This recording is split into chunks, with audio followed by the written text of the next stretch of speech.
So I am incredibly grateful to be able to introduce our guest today, James Sebastiano. He's a marketing expert and conscious entrepreneur who is passionate about ethical and environmentally sustainable business. He's a co-founder of Alchemy, a world-renowned vegan restaurant in Bali, and the creator of the documentary film Chasing the Present, where he got to interview a lot of our people we look up to, like Russell Brand, Trevor Hall, Rupert Spira. And I'm just so pumped to have you here today, man. So if you're down to just tell us a little bit about your journey and yourself, thank you for being here. Yeah, for sure. Thanks so much, Kyle. And thanks so much, everybody, for who's here, for joining. Seems like a really beautiful thing that you guys have going on, and I'm grateful to be a part of it. Yeah, I mean, I've been working on this documentary, Chasing the Present, for the last 5 years or so. And it kind of, in a nutshell, it's a journey about my own personal anxiety. I was, struggling with anxiety for most of my life, and I wanted to understand how to get to the root of that. So a buddy of mine and I kind of decided, about 5 years ago, hey, let's figure this out. Let's go on a trip and try to see if we can understand where, anxiety comes from and what it's all about. So we did, and we took off, and, we heard that everybody really got a lot of benefits from doing yoga. So we went to India and did the yoga teacher training. And then we went to Nepal and studied meditation with a lot of nuns and monks and shamans. And then we went to Peru and lived in the Amazon jungle for over a month doing ayahuasca with the local people there. And we did a road trip all across the States and went all over Europe, pretty much went over most of the world, and really tried to see what different indigenous cultures and what different people, that we, like you said, some of these people that we look up to, what they say, how they were able to fix it. And it was a remarkable journey, and I'm super grateful to have had the opportunity to be able to go out and to do that kind of stuff, to really try to understand my suffering. Before I made the film, I would have panic attacks. I guess I'm 36 years old now, and from the ages of 15 to 33, say, I would have panic attacks on a weekly or even monthly basis. And through the things I've learned in the film, I haven't had one in over 3 years now, which I'm super grateful and stoked about. So there was something there, that we learned, and it's, for me, what it helped me. I'm not the type of guy that says, like, this is the answer, everybody has to do this. I promise you're gonna have no more anxiety. It's everybody's very unique individual things, but I did find some kind of common threads throughout all the cultures and all the different people that we spoke to that I think do ring true for everybody. Could you tell us a little bit more about the common threads that they all shared? For sure. I mean, I think, one of the main ones that I've kept hearing over and over again from everybody was the importance of spending time in nature. And I think it's something that we hear, but how often do we really do it? How often do we actually leave our phone at the house or log offline or whatever and actually just go to the forest or go to the beach or go somewhere where we can kind of be alone and be silent and be truly connected with nature? For me, I have a lot of businesses. Before I started the film, I was involved in over 36 projects. I actually made a list of all the different businesses that I was running and involved in, and had 500 employees. I was running 36 different businesses. It's like, okay, this is pretty, this is definitely not lightening my stress, for sure. So when we get caught up in that and just we're in this daily grind every day, just waking up as soon as we get up, checking our Instagram, checking our phones, going into our emails, bam, bam, bam, bam, bam. More often than not, it's negative stuff that's attacking us. And when we get the opportunity to go out and to spend time in nature and to really just connect with that exists, it's really beautiful, and it can be super calming and super medicinal. The other thing that we heard from everyone was the importance of silence, the power of silence, because and it goes along with being in nature and being silent in nature and all this kind of stuff. It just, when we have the opportunity to just sit in silence, away from all of these distractions, away from all the constant bombardment that we get from the world, from our friends, from our family, from our work, from all these different sources, something happens. you know, and it's not necessarily an easy thing. I mean, it's nothing rocket science, right? Like I'm sure everybody's heard like, yeah, meditation, silence, whatever. And it sounds easy, right? Just be in silence. But for some reason, when you go to jail and you're a convicted murderer and you're in jail with other murderers, the worst penalty they can give you is to put you in a room alone by yourself in silence. So obviously it can be a difficult thing, you know, especially for people like me, you know, who have super hyperactive minds and are kind of like super Aries and always fiery and just, you know, my mind's going all the time. So for me at the beginning to just be sitting still in silence was a big challenge, but there's something beautiful on the other side of that. And I think those were really the two main things that I found kind of cross-culturally relevant for all the different people we've spoken to and all that kind of stuff. Thank you. That was fascinating. And along the lines of getting out in nature, um, the food choices, you know, that you've kind of changed your life to be in alignment with are like environmentally conscious. Can you tell us a little bit about that journey? Because I saw your certifications, Alchemy, in Bali, like the menu there is top notch as far as like healthy food. So how did you go from, you know, where you were to where you are now? Well, let's see, when I was, let's say about 21, I had a cocaine overdose.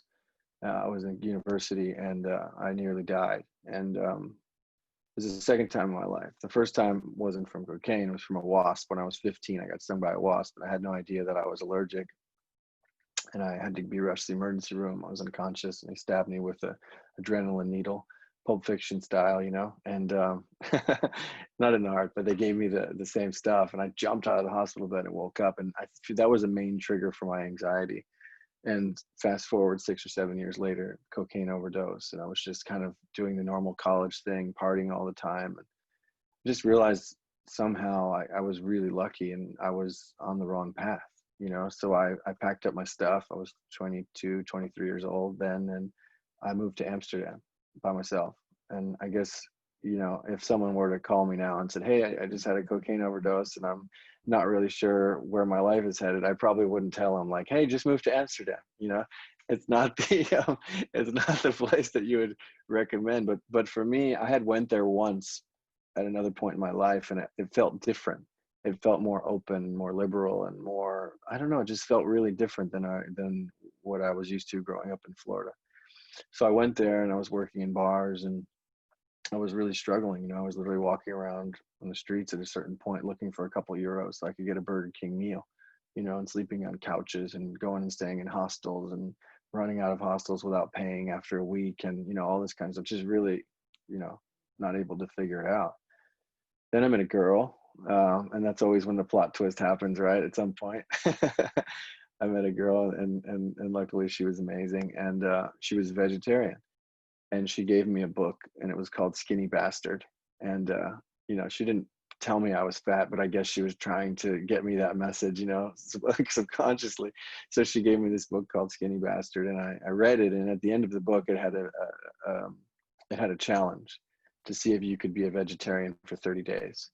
And I thought like, I think I can do anything for 30 days. Let's see if I can do it. So I just did it and it lasted for like 12 years, the 30-day challenge. And for me, and I'm not like the type of guy who goes out and wears this like t-shirt with a cow being murdered on it and stuff like that and says like everybody needs to just be a vegetarian or whatever, because there's many different paths to awareness. And I think that's the important thing is this, how do we build awareness? And for me, the first thing that I was doing in my life where I started to become aware was just simply being aware of what I was putting in my body.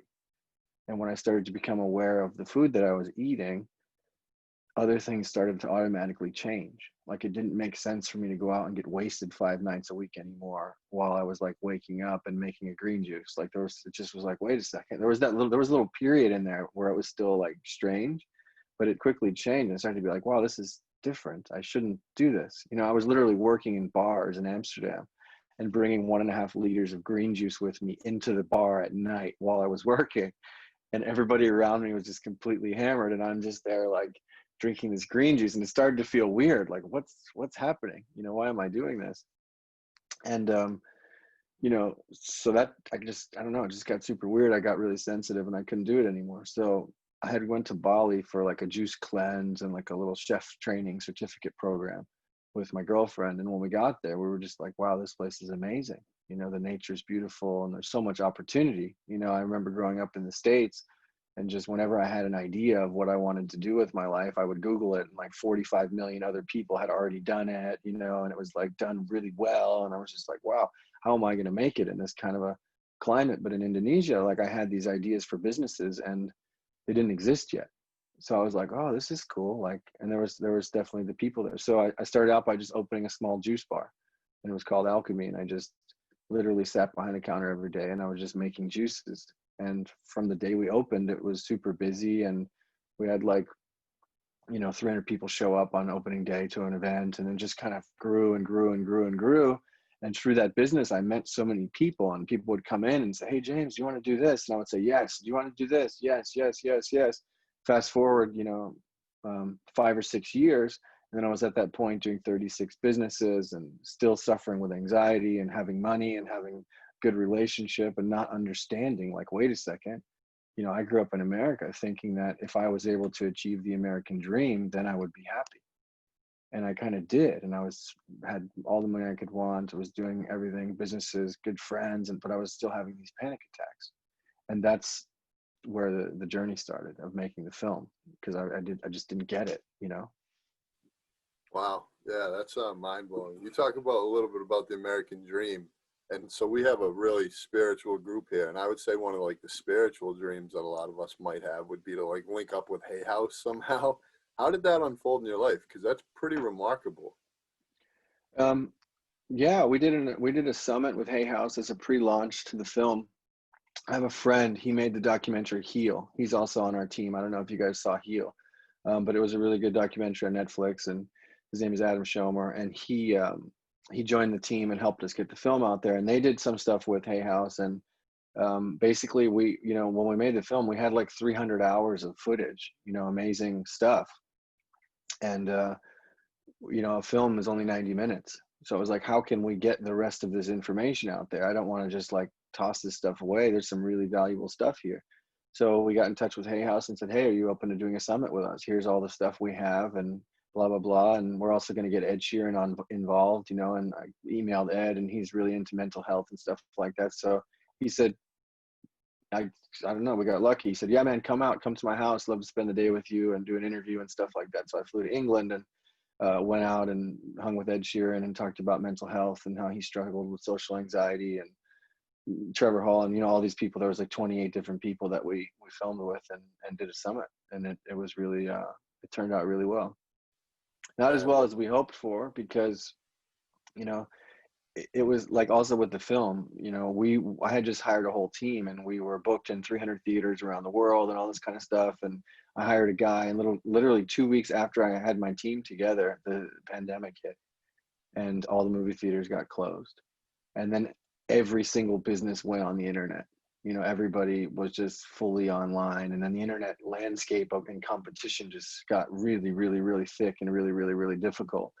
So we had to kind of alter our plans and our strategies and kind of just go with the flow of everything. But yeah, we were super grateful to be able to pull that summit off with Hay House. Yeah, I think it's still spreading its roots, man. I watched all the interviews, and they really touched me. So I hope that everyone does get a chance to find that, that video. And I think it will, man. I think it's still spreading its way across the world. So. Well, the summit's done. It was only online. It was only available for a little while. It's not available anymore, but the documentary's still out, and you can rent that all over iTunes and Vimeo and all the different platforms. Awesome. So now I'm going to open it up to our collective, see if anyone has any questions for you. I'm sure they do. Who wants to go first? Yeah.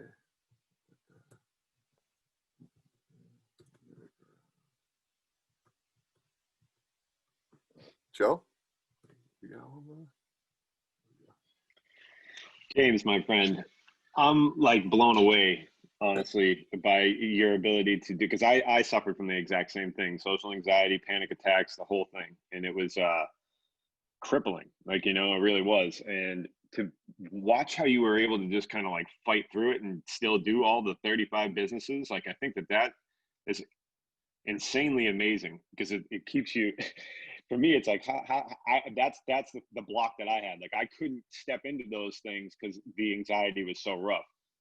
How did you manage yourself through all that stuff? Like, how did you not like self-sabotage during interpersonal relationships, having conversations? Like, were you having panic attacks talking to people that were like business relationships? Because those are things I experienced, and it actually didn't allow me to attain the opportunities, because I was a disaster while I was talking to the people that were supposed to be, you know, I was connecting with or networking with. How did you manage that, man? I didn't really have social anxiety. I was a really social person, actually. But Okay. I think in general, I just numbed myself. You know, I Mm. didn't allow myself to feel it as much as it needed to be felt. And then all of a sudden I would be driving down the highway and just, you know, not be able to talk. I would feel like my chest was getting numb. My face was getting numb. I was getting all tingly, you know, kind of like Yeah. that feeling when you do a really intense breath work. You know, I was feeling like that on a regular basis without the breath work. And Whoa. just like, okay, you know, what's going on? It got to the point where I couldn't even drive. You know, I love driving.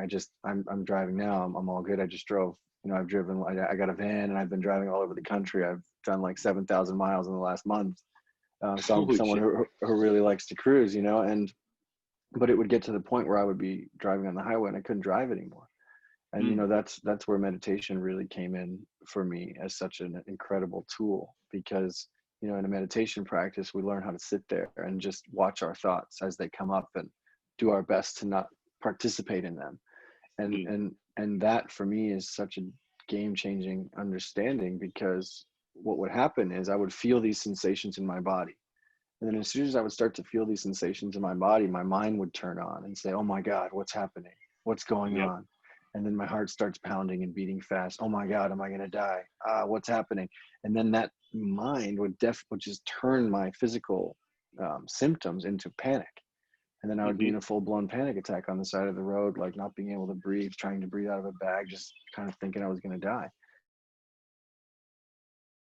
And being able to do that, you know, the last time I was about to have it, I was in the car and came up again. And then it, you know, I just watched it come up, you know, and instead of participating in it and allowing it to go to the next level, I just watched my feelings come up in my body. It's like, Mm. it's okay. You know, I just felt it. And I think for me, you know, overcoming anxiety, at least overcoming panic attacks, was really about allowing myself to feel the things that needed to be felt, Mm. It's allowing amazing, myself. man. How did you not like that? Something came up when you said that, because like attaching to them, like when the moments come up and like you have it and it's like just allowing them to float by. I talk to a lot of people that, and maybe even myself. Yeah, I have to be honest with myself. There's still moments, even, and I've been meditating for years, where it comes up and like it's like an addiction. It's like I gravitate toward it, even if like I know it's not a good thing to do. You know, it's like I'm feeling like drawn towards expounding on that thought, because it produces that, you know, that wave of like, oh shits that just keep going in the oh shit panel.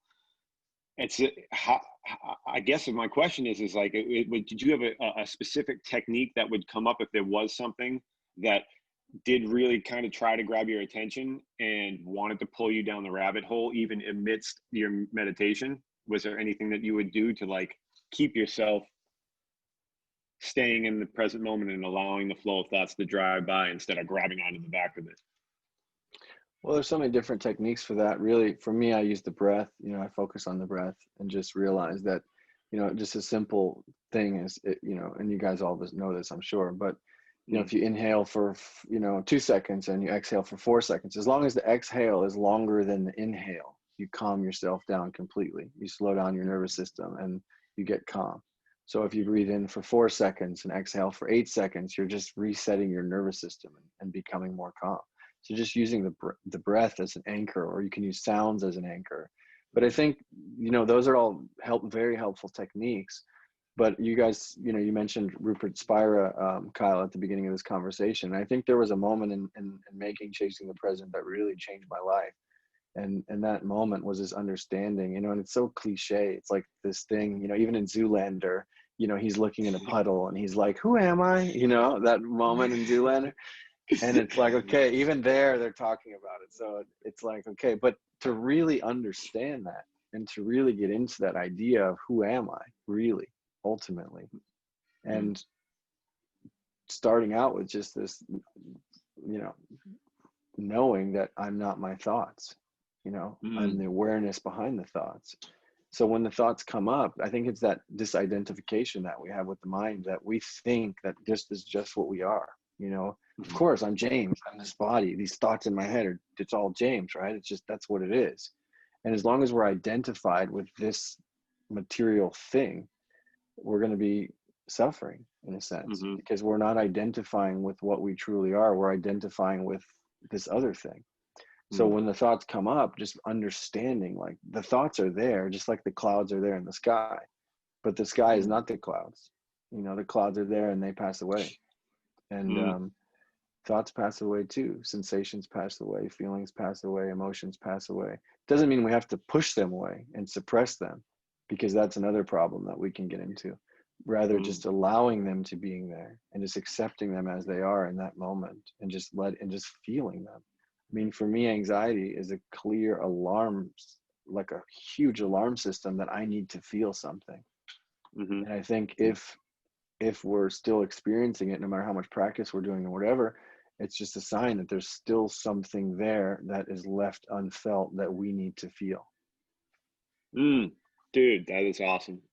You just opened my mind to a lot of stuff, so thank you very much for that. No, it's just my experience, you know.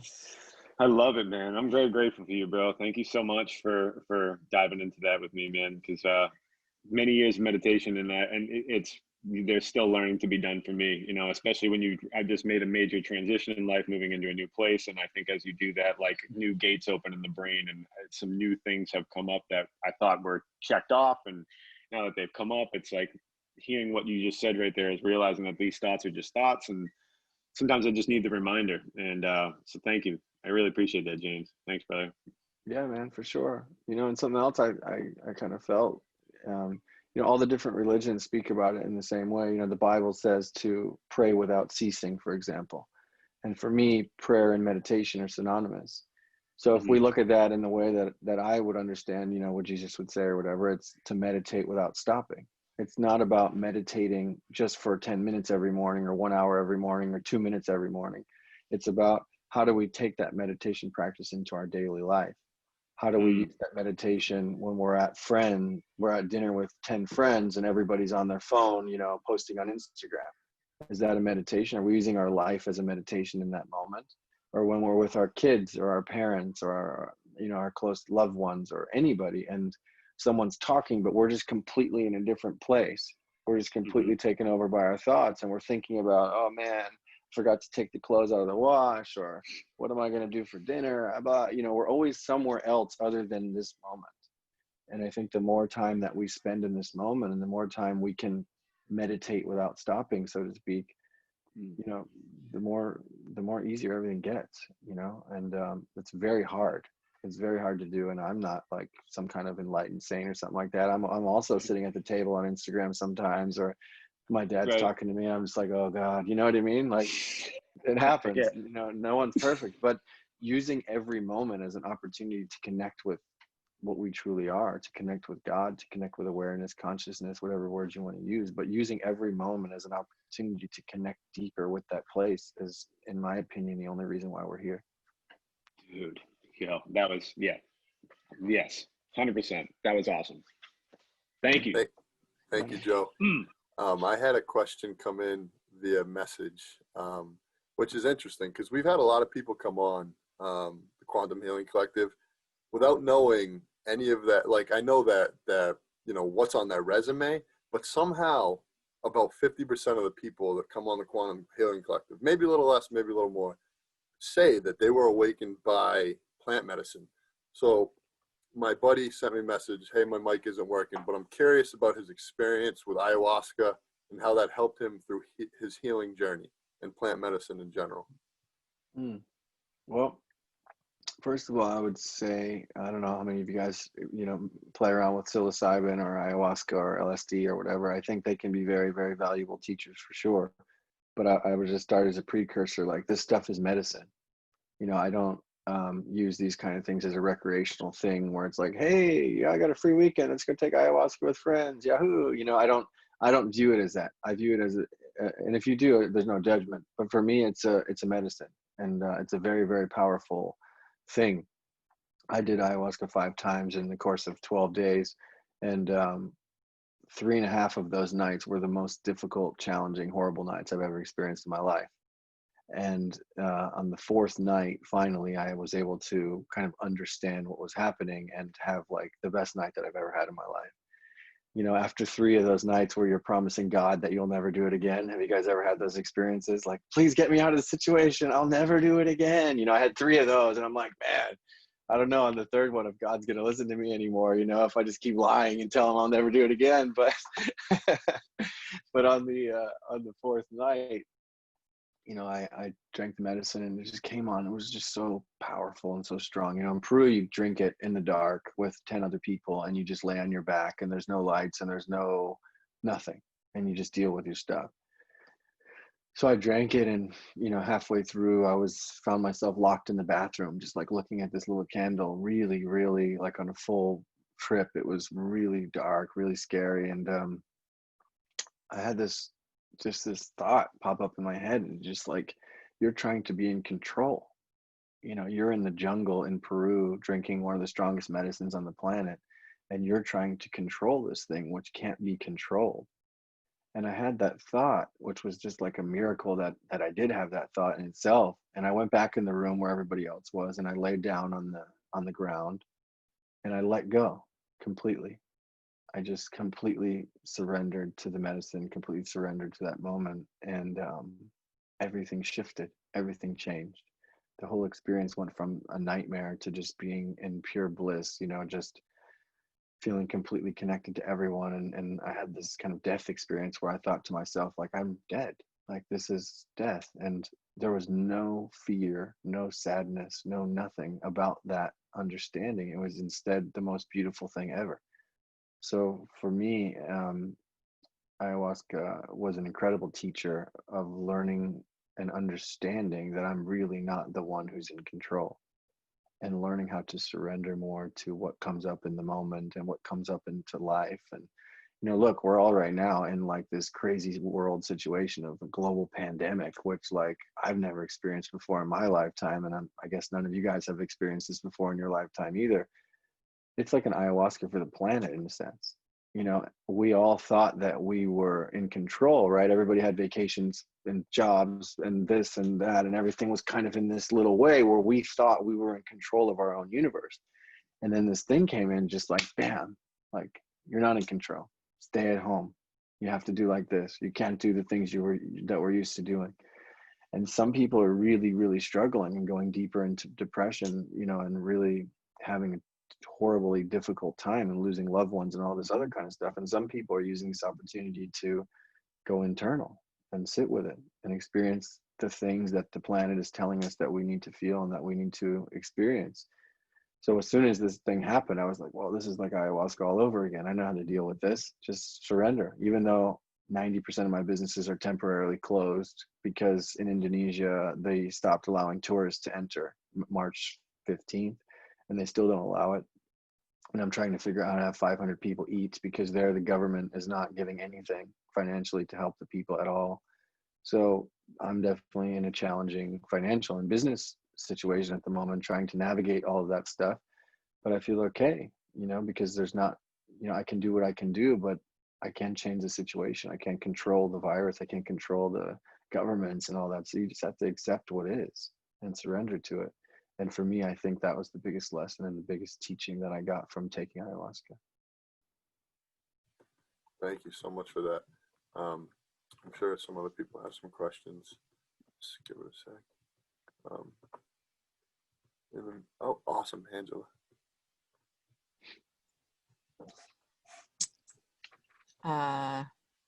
So thank you so much, James, for coming to chat with us. I really resonate with a lot of your story.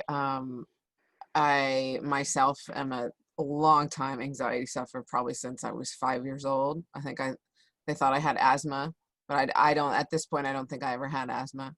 I think it was anxiety. I literally think it was a panic attack that sent me to the emergency room at 5.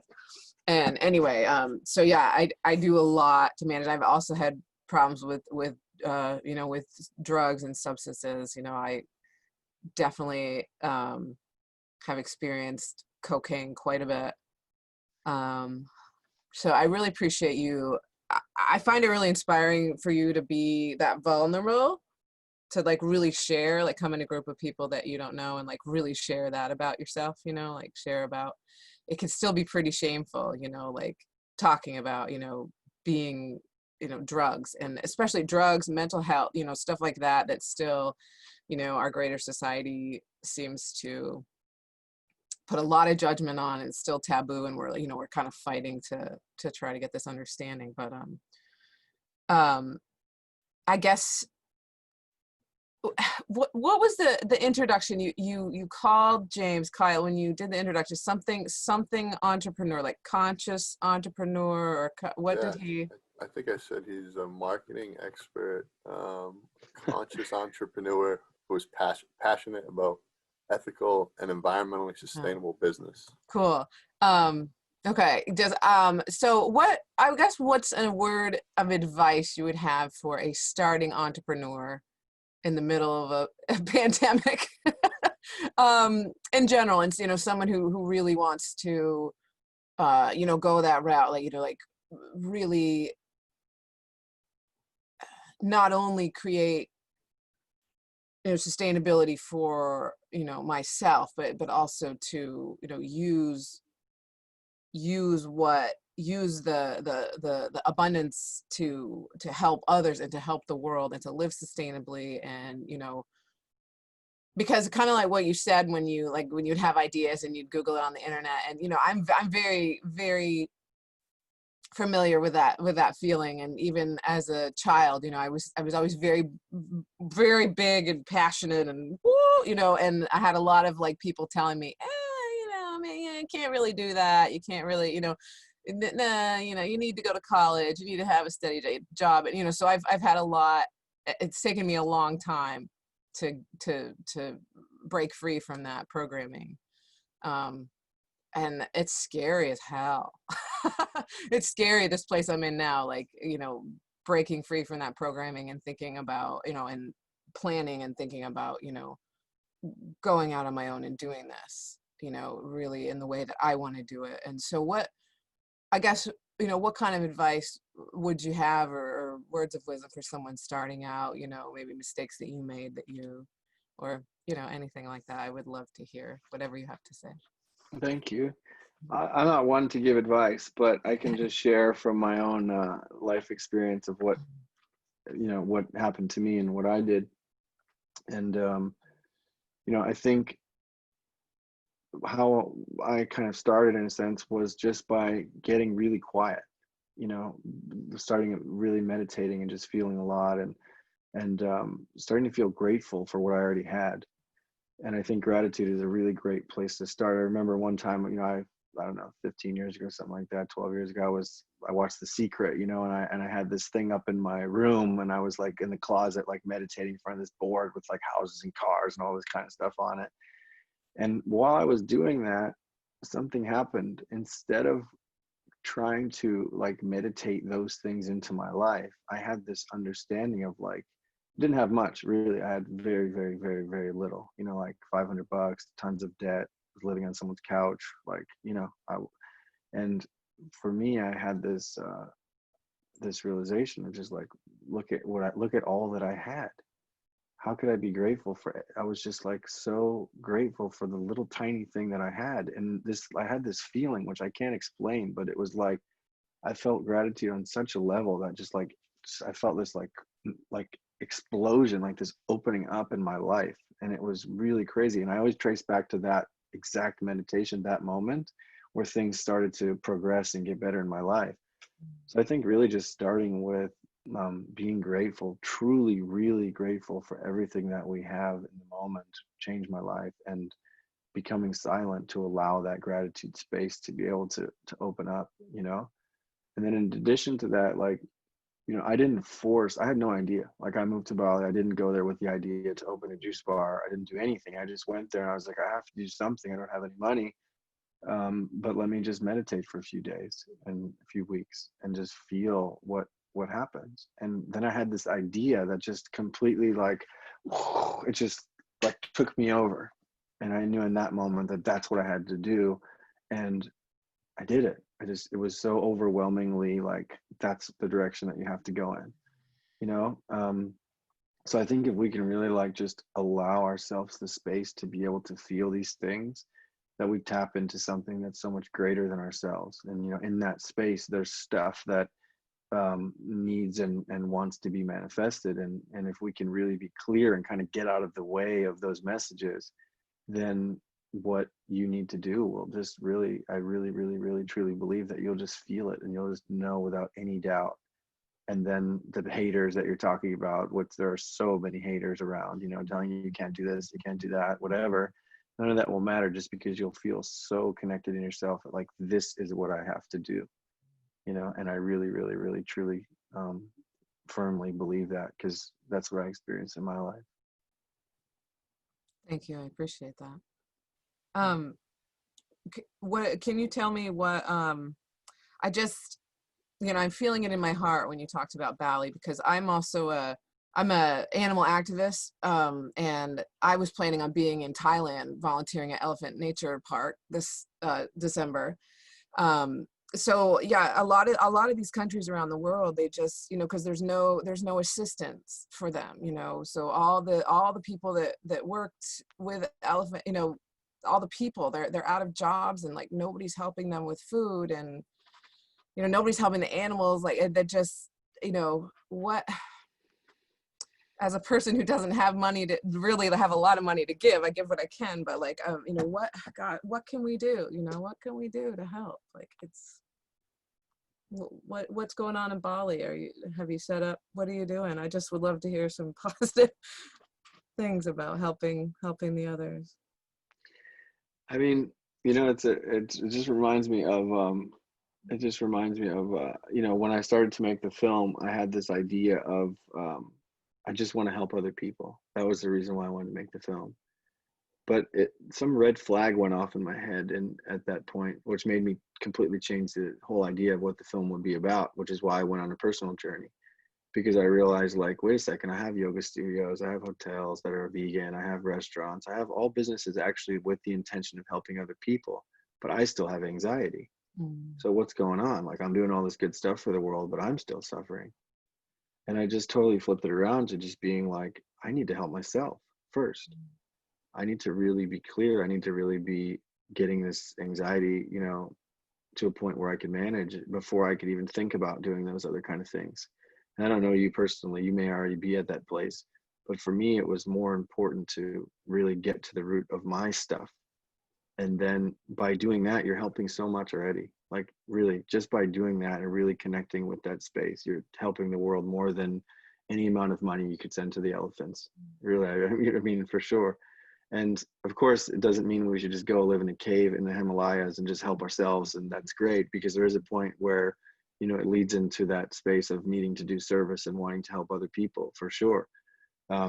And, you know, I've done lots of stuff. I've been in Nepal and built schools, and, you know, just I do permaculture gardening and pay fair wages, and I have a lot of employees and family stuff and blah, blah, blah, blah. So I do definitely do my part in that. But I think it started me with the intention of just like, it all comes from that place. You know, it all comes from that same place where we're talking about the gratitude and that connectedness. You know, I think the answers to life are all hidden in that place. And the more time we can spend there and tap into there, you know, the more often we'll get the answers to these questions, you know, without even needing to ask. Just like, you'll just be like, I need to go to the Philippines right now and do whatever. And next thing you know, you'll just be in the Philippines, like feeding an elephant or whatever. And you'll just be like, how did I get here? Like, what's going on right now? Like, am I really, like, wow, you know? And in the meantime, if we don't have the means to do that kind of stuff, we can definitely feel compassion. You know, we can definitely feel love. And I think that goes a long way. Thank you very much. Yeah. Thank you. Thank you, Angela. Does anyone else have a question? In the meantime, how can everyone support you, James, and follow you and all that good stuff? Yeah, I just made this documentary. If you guys want to check it out, I think it's like $3 or something. You can rent it on iTunes. It's Chasing the Present. If you haven't seen it already. And I'm on Instagram. James.Sebastiano is my Instagram name. So if any of you guys want to reach out to me directly, I always respond to all the messages and stuff like that. I'm happy to always talk and share and whatever. So feel free to reach out to me. I'm there. And yeah. Awesome. And we have our websites, chasingthepresent.com. There's a lot of resources and stuff on there as well. So yeah. And thank you guys so much for having me and for being open and for sharing and spending this time together. It really means a lot to me. Thank you, Kyle, for hosting this and all that kind of stuff. Yeah, so what we do now is we usually close with a prayer. I'm going to try to find it. Kristen's usually here, but I think she got booted off. So let me see. If you guys could just bear with me for 1 second.